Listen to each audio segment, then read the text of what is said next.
1000 rupee SIP. చాటా వచ్చేసాడు రాడు. ఏంట్రా నువ్వు ఎస్ఐపి అంటావు కదా, ఎంత చేసినా మన డబ్బులన్నీ మనకి రావంట కదా, ఎవడు చెప్పింది? క్యాపిటల్ గెయిన్ ట్యాక్స్ ఉంటదా, అది 12.5% ఉంటదా? మనకి ₹1,00,00,000 వచ్చినా కూడా 12.5 lakh ట్యాక్స్ కి పోతుంది కదా. ఏంటి మమ్మీ ఎవడు? అది అలా వర్క్ అవ్వదురా. మరి ఇంకెలా వర్క్ అవుతుంది చాట? క్యాపిటల్ గెయిన్ ట్యాక్స్ అనేది నీకు వచ్చే రిటర్న్ మీద పడుతుంది కానీ నువ్వు ఇన్వెస్ట్ చేసిన అమౌంట్ మీద కాదు. ఫర్ ఎగ్జాంపుల్ నువ్వు ఒక 50,000 ఎస్ఐపి చేస్తున్నావు అనుకో, 50,000 ఎవడు చేస్తాడు అనుకో అన్నా, అందుకే అనుకో మధ్యలో ఆపా అనుకో, కుక్కని కొట్టినట్టు కొడతా.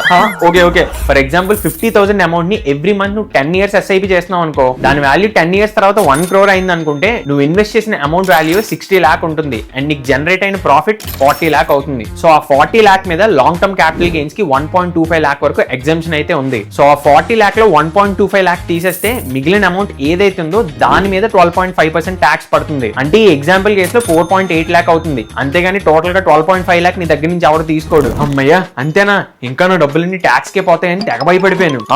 ఇంత టెన్షన్ పడుతున్నా ఎందుకు? ఎంత ఎస్ఐపి చేస్తున్నావు నువ్వు? ఇంకా ఏం చేయట్లేదు చాట, తెలుసుకుంటున్నా అంతే. ఇప్పుడు ఎక్కడ కొట్టాలరా నిన్ను? కొట్టకుండా పనే మార్గం లేదా? ఉంది. మీరు సబ్స్క్రైబ్ చేసుకుని వెళ్ళండి.